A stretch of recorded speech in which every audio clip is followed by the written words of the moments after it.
두 번째, 가르치는 영성의 두 번째 날개는 자유입니다. 우리 마가복음 12장 14절 말씀, 거기 제가 써드렸나요? 아니요? 예. 마가복음 12장 14절 말씀 한번 찾아봐 주시고요. 같이 한번 읽겠습니다. 다 찾으셨으면 아멘. 예. 마가복음 12장 14절 시작.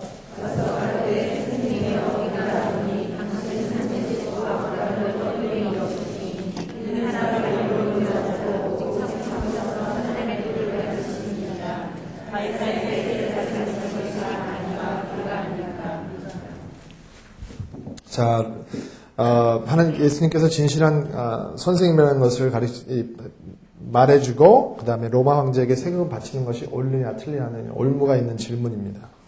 예수님께서 뭐라고 말씀하셨죠? 하나님의 것은 하나님에게로, 가이사의 것은 가이사에게로. 자유가 있어요. 예수님의 티칭에는. 예수님의 가르침의 영성에는 정말 자유함이 있어요. 여러분 제가 여기서 한번 봐주세요. 만약에 목회자가 영적 지도자가 당신 하나님께서 당신한테 이렇게 헌금하라 그러는데 이렇게 헌금 안 하면 당신한테 화가 임해오고 당신 자녀들에게 저주가 임해올 거다. 이렇게 얘기하면 가짜예요, 진짜예요. 근데 그렇게 하더라고요, 사람들이. 그런 사람이 있어요. 제가 어느 아는 분을 카운슬링 하는데 뭐라고 얘기하냐면 목사님이 딱 오시더니 그러시더래요.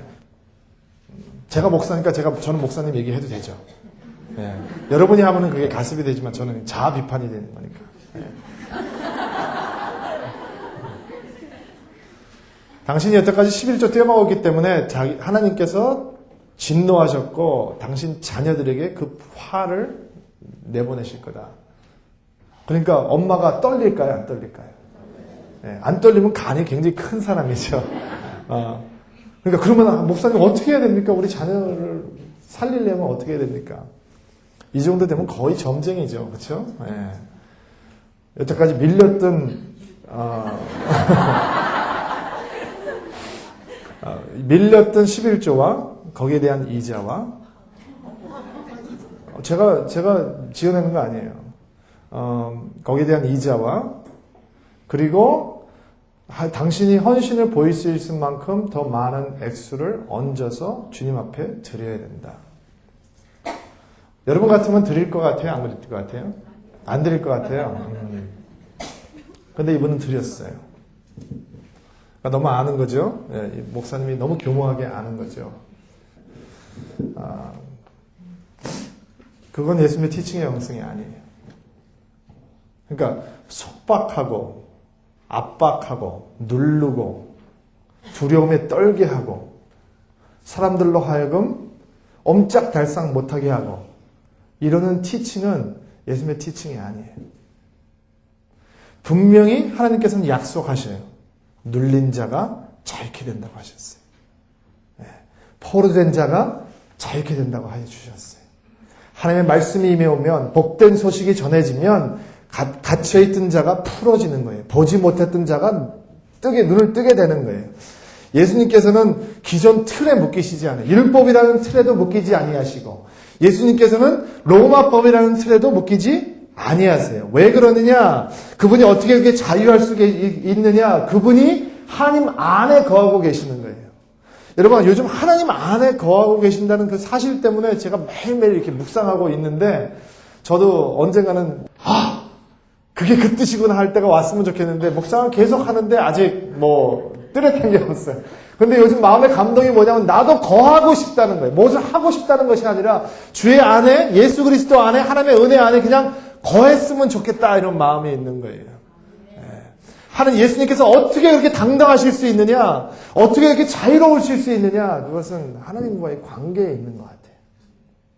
그 관계에 자신이 있으니까 율법에도 자유롭고 로마법에도 자유로운 것입니다. 여러분 아세요? 사람들을 굴레에서 자유케 하는 것은 하나님의 복음밖에 없습니다. 기쁜 소식밖에 없는 거예요. 예수님의 가르침의 영성이 나타나는 곳에서는 우리가 그 영성을 받으면 그 영성을 체험하게 되면 어떤 역사가 나타나냐면 여러분이 가는 곳마다 자유로움이 생기는 거예요. 무슨 말씀인지 아세요? 또 남자들 모아놓고 이런 얘기를 하면요. 오늘 저녁 확실하게 한잔할 수 있겠다. 그런 사람이 있어요. 그런 얘기가 아니라, 하나님을 두려워하고, 하나님께서 우리가 조그만 거 하나 잘못하시면, NO! 그러면서 그냥 확 밟아버리는 이런 두려움의 하나님이 아니라, 우리가 무엇을 하든지 우리를 기쁜 눈으로 바라보시고, 우리가 어떻게 살든지 우리를 품어 안으시고, 그러기 때문에 하나님의 커다란 바운드리 안에서 우리가 정말로 하나님 앞에 뛰어놀 수 있는 그런 자유함이 우리에게 임해온다는 것입니다. 여러분, 주일날 밥 사 먹어도 됩니까? 안 됩니까? 이런 거 가지고 옛날에 교회에서 왈고 했었습니까? 안 했었습니까?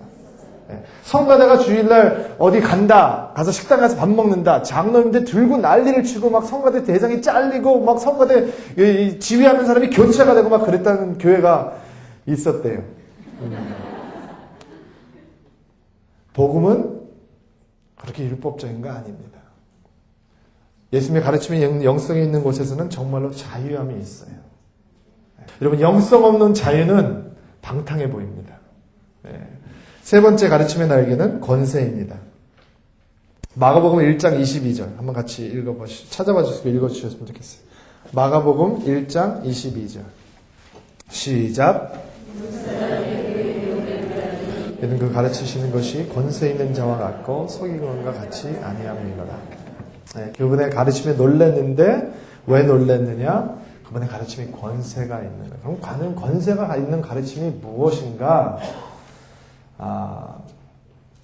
지식을 가르치는 것이 아니라 삶의 변화를 가르치시는 것입니다. 여러분 언제 감동받습니까? 여러분 감동을 뭐라고 정의하고 또 어떤 마음의 동요가 있을 때 감동받았다고 이야기합니까? 자, 여기 한번 봐주세요. 내가 변하고 싶다 하는 것은 그 사람의 간증을 통해서 내가 지금 연합했다는 거예요. 느낌과 감정과 그 삶의 정황 가운데 연합되어 있다는 거예요.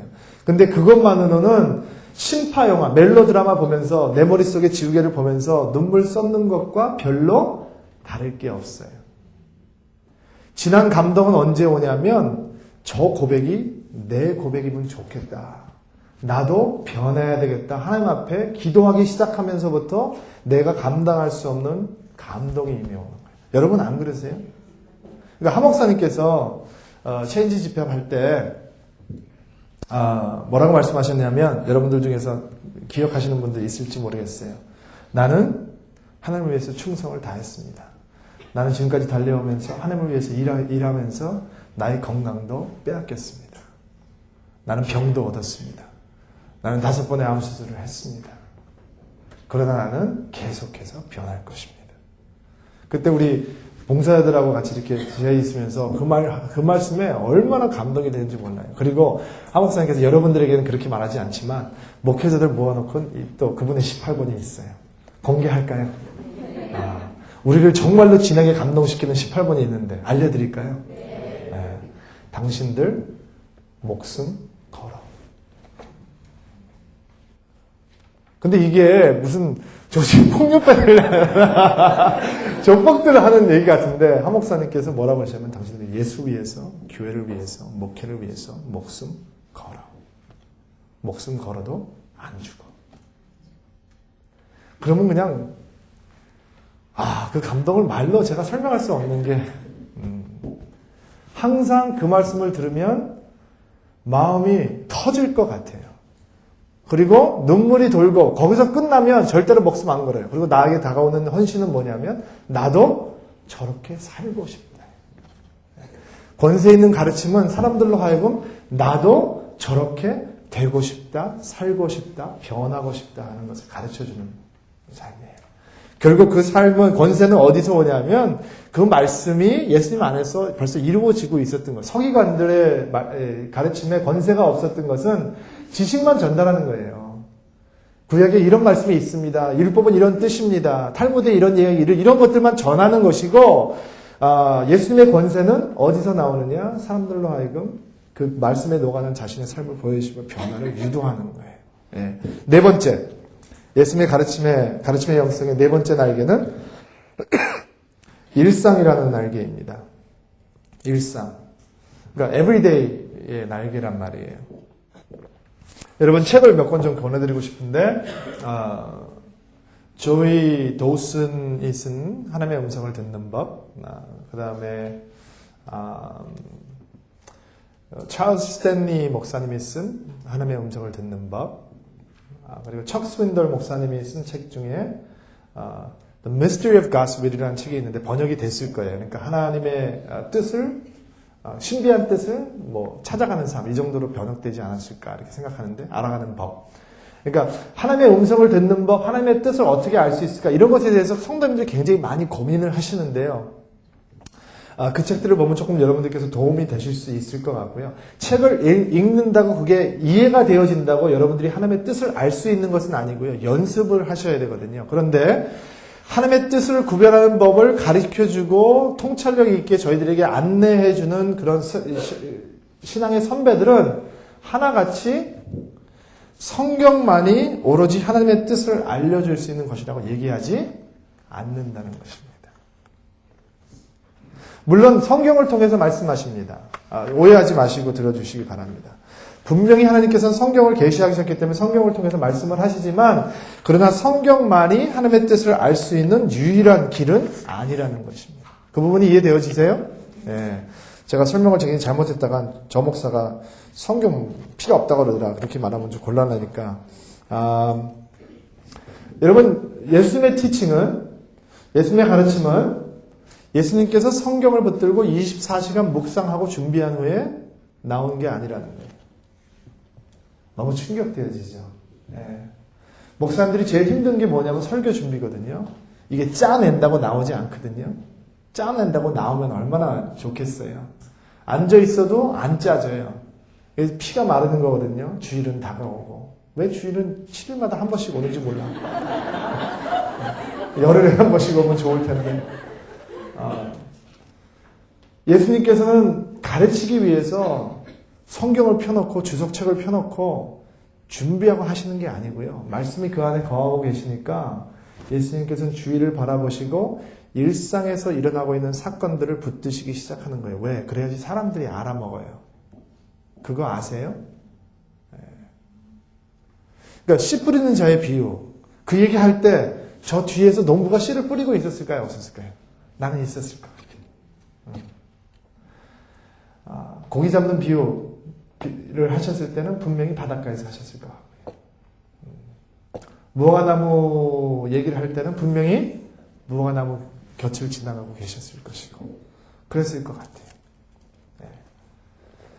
탕자의 비유를 얘기했을 때는 어느 아버지가 아이들과 걸어가고 있는 모습을 바라보면서 연상을 하시면서 했을 수도 있을 것 같고, 선한 사마리아인의 비유가 있을 때는 군중에 중에 섞여 있던 천대받는 사마리아인 눈이 이렇게 눈에 띄었을 수도 있을 것 같고, 물론 그런 부분들을 성경에서 밝혀주고 있지 않은 것이 조금 안타깝지만 예수님의 티칭을 바라보면 그 주위에 있는 상황들을 바라보시고 티칭하시기 시작했다는 거예요.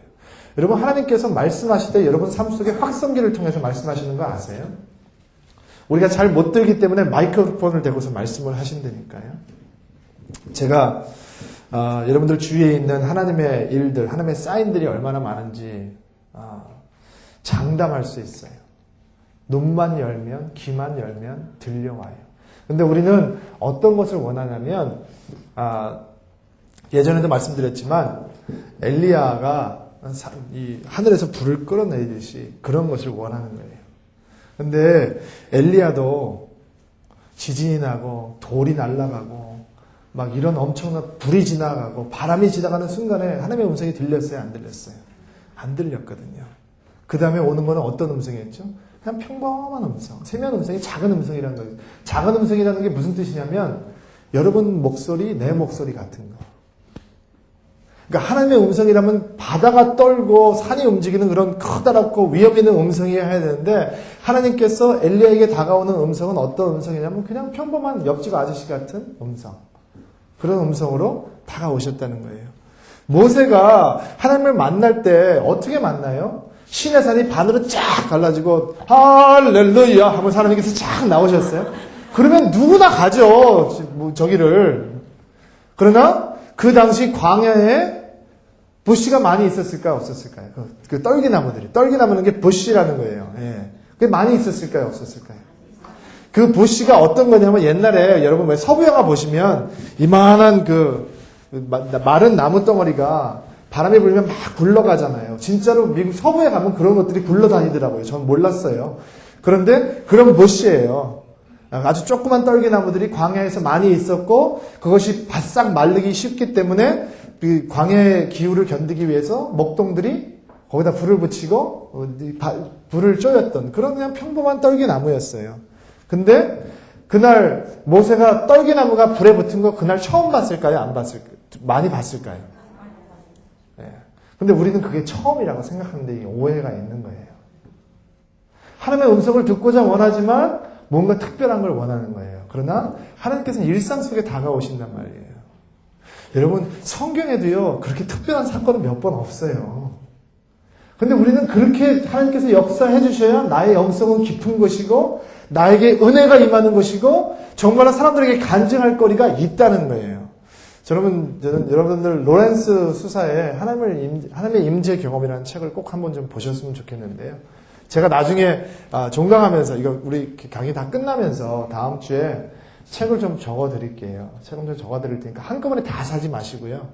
그냥 생각나실 때마다 한 권씩 사서 읽으시면 좋을 것 같아요. 근데 로렌스 수사가 쓴 그 하나님의 임재 연습이라는 책을 보면 그분이 설거지를 하면서 뭐라고 고백을 하고 있냐면 나는 감당할 수 없는 하나님의 엄청난 임재 가운데서 황홀함을 느낀다는 표현이 나와요. 뭐를 하는 가운데? 앞으로 설거지 열심히 하세요. 남편 시키지 마요. 할렐루야. 그러니까 남편들이 저한테 오면 그러잖아요. 목사님, 저는 집에 들어가면 손에 물이 마를 새가 없어요.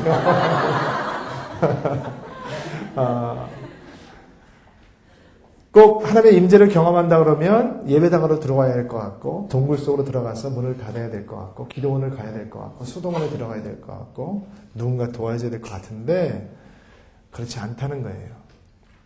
하나님께서 여러분들에게 어떻게 말씀하십니까? 꼭 퀴즈를 통해서 말씀하시나요? 아니면 꼭 목사님 설교만을 통해서 말씀하시나요? 여러분 너무 많이 들어도 은혜가 안 돼요. 그거 아세요? 여러분 갈비도 가끔 먹어야 이게 맛이 있는 거죠.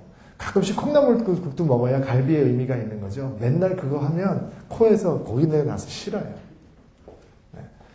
하나님의 말씀도 일상이 없으면 everyday life가 없으면 의미가 없는 거예요. 제가 몇 가지 좀 이렇게 여러분들이 알아차릴 수 있는 것들을 좀 알려드릴까요? 간증인데 제가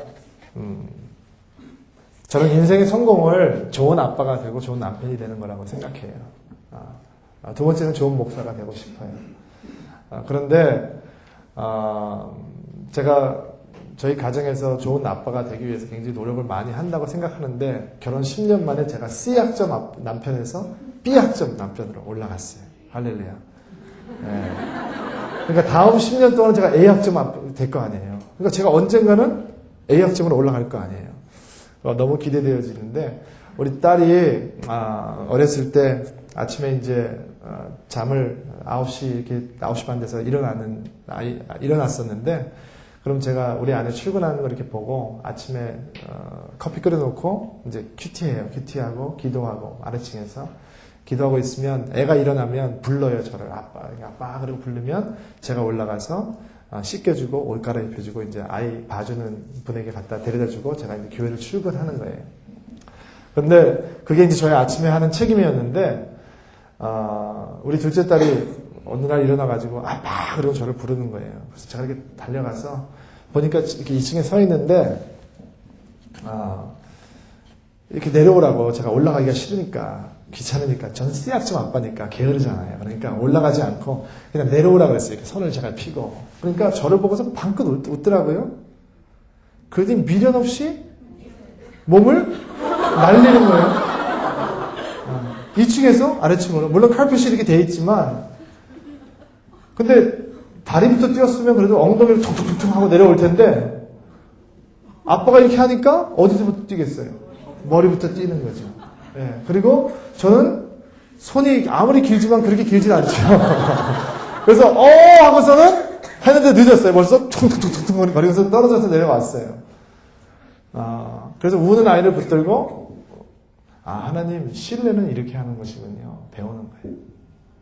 물론 그때 딸아 고맙다. 네가 나한테 신뢰에 대해서 가르쳐줬구나. 이런 게 아니라 그 모습을 연상하면 하나님을 트러스트 한다는 것이 이런 거구나 하고 배우는 거예요. 또 한 번 토요일 날 되면은 제가 이제 주일날 설교를 해야 되니까 여기 있을 때 토요일 날 되면은 거의 저희 집에서는 저를 말 안 걸어요. 그래서 하루 종일 제 서재에 들어가 있는데 그날따라 우리 아내가 큰딸을 데리고 나가버리고 둘째 딸밖에 없었어요. 둘째 딸이 아주 좀 유별나게 컸어요. 어렸을 때 많이 울고 많이 토하고 막 이러면서 컸는데 애가 이렇게 있는데 제가 설교 준비를 해야 되는데 너무 귀찮게 하니까 낮잠도 할 시간이 됐는데 낮잠을 안 자는 거라. 그때 밉잖아요. 너무 밉죠. 잘 시간 됐는데 안 자면 어른이고 아이고 잘 시간 되면 자야 되는데 안 자면 밉죠. 남편도 자야 되는데 안 자고 딴 데 돌아다니면 밉잖아요. 근데 제가 우리 딸을 이렇게 재우려고 막 그랬는데 나는 졸린데 애는 말떡말떡한 거예요. 마음이 너무 신경질이 나서 너 빨리 자! 그래서 소리를 지르고 야단을 치고 이불을 탁 덮어놓고 불을 탁 끄고 문을 쾅 닫고 나와버렸어요. 근데 저도 사람인지라 내 마음이야. 그러고서 설교 준비하면 잘 되겠어요. 마음이 안 좋은데 그래도 해야 되니까 앉아서 묵상하고 준비하려고 하는데 애 우는 소리가 들리는 거예요. 애가 훌쩍훌쩍 우는 소리가.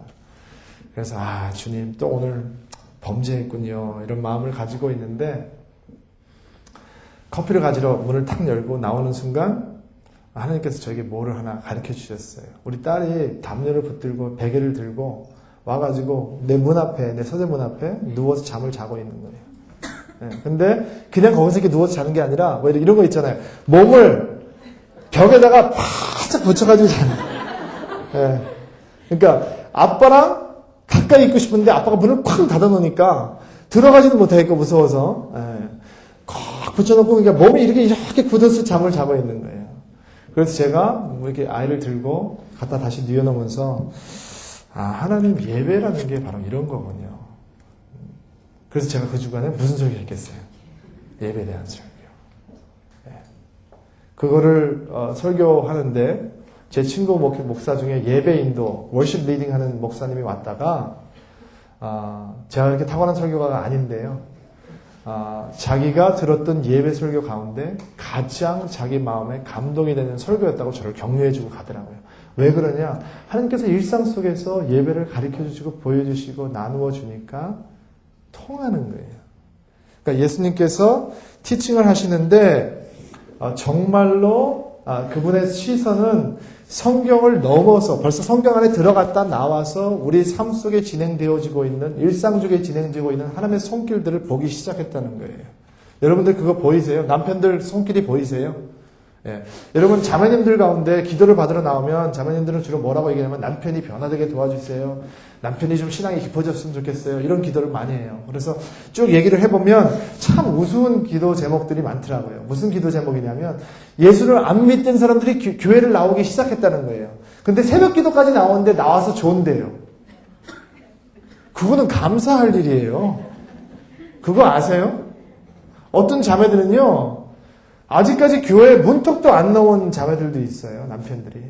근데 교회를 나와주고 예수가 믿어지고 그리고 새벽 기도를 하겠다고 나와서 옆에서 존다. 그러면 우리 이쁜 남편 해야 되는 거죠. 당신 삶 속에 이렇게 하나님의 형상이 이루어지고 있다니 너무너무 감사하네요. 당신도 언젠가는 안 졸고 기도하고 자기도 솔직히 좀 졸면서 보이세요? 여러분 눈에? 일상의 변화가. 예수님의 가르침의 영성은 일상을 통해서 나온다는 것입니다. 다섯 번째 해주시고요. 예수님의 다섯 번째 영성은 무슨 영성이냐면 눈물의 영성입니다.